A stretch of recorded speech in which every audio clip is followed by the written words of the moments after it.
Hello, and welcome to Possible Learning. This unit is mathematical diagrams. In this section, we look at mileage charts. Example 1. Distances in the table below are given in miles. Using the table, answer the following questions. A. How far is it from Taunton to Exeter? B. Jerry travels from Barnstaple to Exeter, then from Exeter to Plymouth, and finally from Plymouth back to Barnstaple. How far does he travel altogether? The table that we're looking at has all of our destinations along the top, and the distances to go from one destination to another is in the box. So for example, if I went from Taunton to Plymouth, I'm starting at Taunton and I need to end up at Plymouth, and that would be 75. Part A asks us to find out how far it is from Taunton to Exeter. So I need to start at Taunton and go across until I get to Exeter, and that will be 34. So my answer for part A is 34 miles. In part B, Jerry makes several journeys and we're asked to find out how far he travels altogether. So we're going to have to break this question down into each section. So first of all, we need to find out how far it is from Barnstaple to Exeter. I'm starting in Barnstaple, and to get to Exeter, we'll be here, so that will be 55.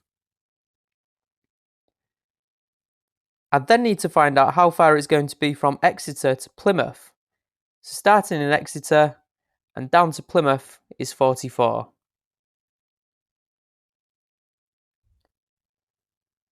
And finally, I need to go from Plymouth back to Barnstaple. So we're starting at Plymouth, and to go back to Barnstaple will be 67. The question's asking us how far does he travel altogether, which means that we're going to have to add up these three numbers, and our final answer is 166 miles. Example number 2. The network diagram opposite shows the distances in miles between some towns. Copy and complete the following mileage chart to show the shortest distance between these towns. So this time we've been given a map and we're asked to complete a table. So we need to write in the numbers of how far it is to get from one place to another. We're going to start looking at Amesbury. If we look at the map from Amesbury, we can get to 3 different places directly: Salisbury, Shrewton and Upavon. So in the corresponding boxes we can write the distances for those journeys. So Amesbury to Upavon, for example, is 9, Amesbury to Shrewton is 6, and Amesbury to Salisbury is 8. Now that Amesbury is complete, we'll move along to the next one, which is Devizes. We'll come back to the map again. So where can we go directly from Devizes? The first place is Upavon, and that's 10. And the second place is Shrewton, and that's 14. So we can fill these boxes with those numbers. We'll then move to Salisbury. From Salisbury, we can go to Amesbury and Shrewton.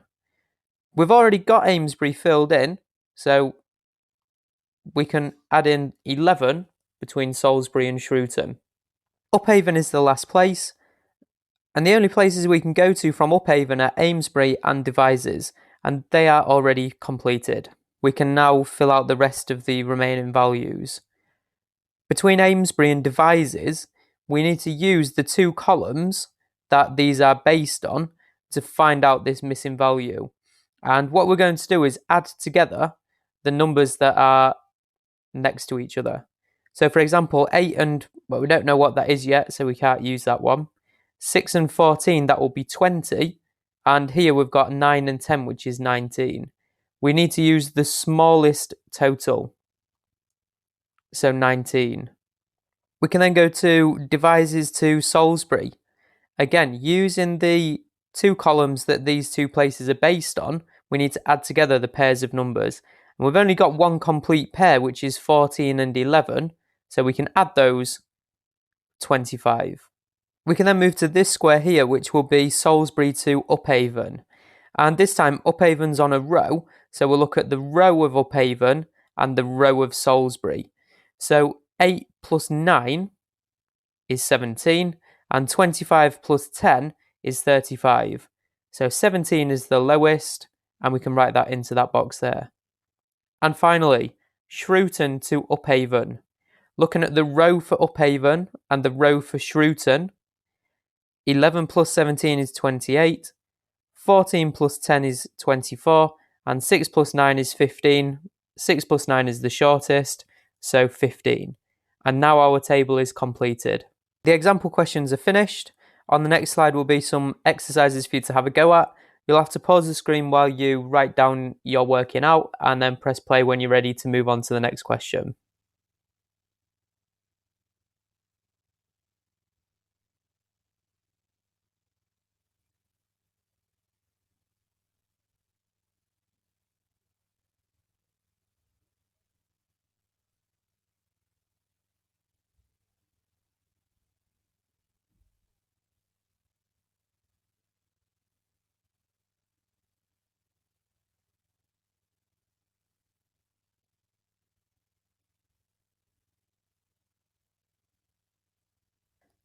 This is the last set of questions.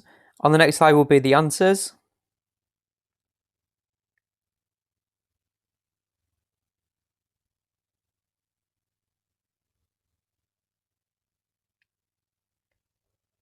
That's it for this video. Thank you for watching.